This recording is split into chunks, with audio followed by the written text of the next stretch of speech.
Ada, how did you get involved in this project? Um, well, I did a residency in New York in 2017 at Residency Unlimited.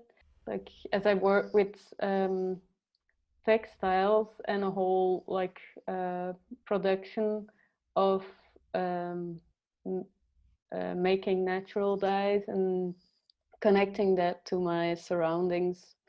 I often use the installation as a platform for exchange. Like it's not only technical, but starting from a technique to exchange ideas. Like mostly if you are working, you also come up with different associations and connecting knowledge from different sources, different participants to each other. And I guess that's something like you could do definitely like for this kind of crisis pandemic situation. I love that. And what about you? What brought you to New York? Like, since when are you there? I I came here 7.5 years ago, and I I've been working. The reason how I even got involved in this project is through the Austrian Cultural Forum, where I did one a solo project a couple of years ago, and yeah, I just I think what really made me I live permanently in New York, and what made me really want to stay here and have my life here is really the fact that I don't feel like I can do what my work as I do it anywhere else in the world, really, other than here. I really feel like this is a place where I don't, where as a, as a so-called hybrid person, I feel welcome. I feel that there's a place for hybrids, and and I just feel like my I can just create on a different level in and combine more art forms than I maybe could somewhere else. Just given the fact that the range of creativity seems endless here in a way. I feel like I can just endlessly create and have constantly have new ideas, and it's welcome. It's like it's people are welcoming towards these new ideas. Yeah, nice. Yeah. Yes, and I'm so curious. How did you when you had to leave or when your time was up in New York, how did that feel? Was it like, oh God, yes, finally I can leave again, or was it like, oh, I can go home now, or was it and you didn't even go because you went to Berlin, and I figure you didn't grow up in Berlin, so I'm just curious about that switch. Were you in Berlin before you came to New York and then went back there, or did you from New York then go to Berlin, and why Mm. Berlin? And anyway, yeah. Yeah, I live in Berlin since 2007. So, and like often have projects in Belgium and and in Berlin. So like was often like back and forth. It's like a 8 hour, 7, 8 hour drive with the train. Um, so before that residency, I was in Frankfurt for another residency. So it was like kind of from there to New York. So after that period in New York, I was like kind of happy also to be home in Berlin again. And it's also for a lot of people like a kind of break in your normal working flow because you have to reinvent everything, and it's kind of yeah, like yeah, a search before you're like kind of set up. And then at the same time, like I felt all the time this um pressure of going and see as much as possible in order to feel more at home. Like in the end, I went to like markets like that, like as you have like there's like some in Chinatown you have like markets with fruits like from Indonesia also, and Like there was also like some shops with like African foods or things like that. I don't know. Yeah, just that's so amazing. Like to like that reminds me of being in other places in the world. Mm. Mm. You made me think of I always say that for me each city has its own rhythm, just Mm-hmm. just like how it works, and it's like a really deep rhythm. And I feel like whenever I go somewhere, I either tune with that rhythm, or I feel at first like a little clash and then like try to tune into it. Or I feel like, oh, this is so much me, like, but I feel this like rhythm of places. And it's and for me what's funny is that this was the first time my personal inner rhythm was matching the outer rhythm, Mm-hmm. because I'm just like I'm internally such a racehorse and actually have to sometimes just really, that doesn't mean that I'm like, always like crazy on like in speeding, but I feel that I have like this, like it's very grounded, but it's like it's running, but internally I'm very, it's very very active and very fast.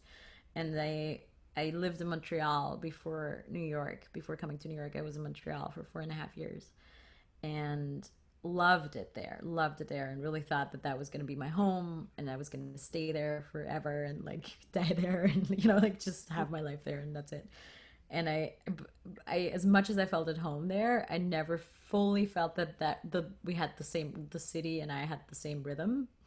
But then I came here and I was like, wow, this is wow, this is actually a challenge for me. Like this is actually amazing. I don't Mm-hmm. haven't even really ever felt that in any place. Um, and that's funny. Like I love that when you said that, in terms of, it reminded me of that. Just like arriving somewhere and being like, oh, this is not how I usually function, or this is very much how I usually function. Um, yeah, that's cool. Mm-hmm. And do you feel that with Berlin more? That rhythm? Yeah, like yeah, it used to be like there was still so much like empty and like so calm. Like when I came here in 2007 in Neukölln, like where I still live, and there was the streets were just like completely dark at night. There was nothing. We had to like go like to Kreuzberg for a bar, and then everything happened still in Prenzlauer Berg. And now like everything shifted to our neighborhood. Like um, so it went like so crowded. So yeah, it's really interesting to see like how these things change. And then now, of course, like with the pandemic, like the whole city was empty today. Is this the end of the world right now? But yeah, to answer like, yeah, I think like um, for me it was more like getting away from like an art scene in Belgium that I didn't yet belong to back then, because I was 23 maybe, and like developing my own things, like more like half like monastery style, like getting like away from your family, friends that you know for so long, and like to get like the inner peace to just do your own stuff. That was the main reason. And then Berlin got more busy, so which was also nice. There was more to do, like yeah. If How did you feel during the pandemic being in a very urban environment? Yeah, I was actually in Belgium, like for an installation at that time, and like it was also like something where um, other people could participate, like a project I'm doing with another artist and a local collective for arts. so yeah, we had a lot of people like joining like batik sessions in the show, and then like this whole thing started, so we had to cancel the last sessions. And then I just, yeah, photographed everything how it was, like in the Kunsthal in Ghent, like a small city in Belgium, in Flanders. I could document like where it ended, the installation, like everything left like in a rush. And then I went back and yeah, stayed mostly home. I guess like yeah, the beginning weeks I wasn't really realizing, but I felt like really like my world became like super small with my partner at home. But then um, and then only after I realized like I really had no inspiration or like the urge to create something new, like Mm-hmm. be- for this first weeks, like just doing like Mm-hmm. some ceramics, like very therapeutic, like I felt like just going to the studio just to like a therapy or something, like no big projects, just like you're like turning some pots, um, then all of a sudden like things started again, or like also because for another exhibition, uh, like uh, some emails came in, and then like boom, everything came back, like yeah, that was amazing. And how was it for you? Similar, actually, very similar. Also, first month, I think I felt really, it was so weird because I'm so active usually, and I work kind of nonstop. And I need that for myself, and not just like it's just also a choice thing of like my how I function. And it just like it makes me feel good to just work all the time. And when it first hit, there were 2 weeks where I had lost all my work, like everything was kind of gone, and I was like, oh my god, what is gonna happen? And then I also felt this very, I didn't really feel very creative or anything and then I had all these friends, I don't know, sharing on social media or like in or even on the phone telling me like, yeah, oh god, I love this because now I can do like my own residency at home.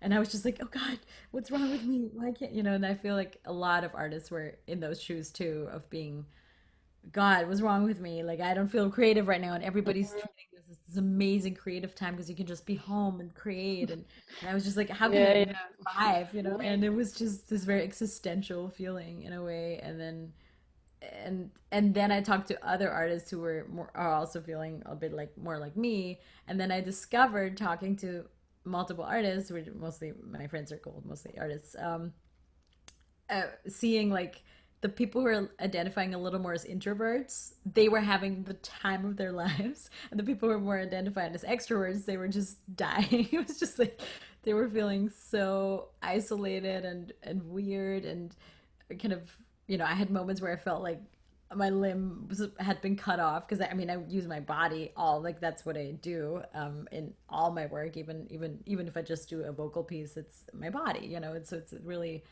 very much about very physical work for me. And I, yeah, for me, I really felt like somebody cut off my limbs for a while. And I'm like, how can I even do? And then I dove right into like online. There was like a bunch of, a friend of mine did this amazing like avatar concert thing where you're like an avatar, and I put like a screen filming myself doing something, but then I was an avatar in the space, and the audience could come in as like avatars.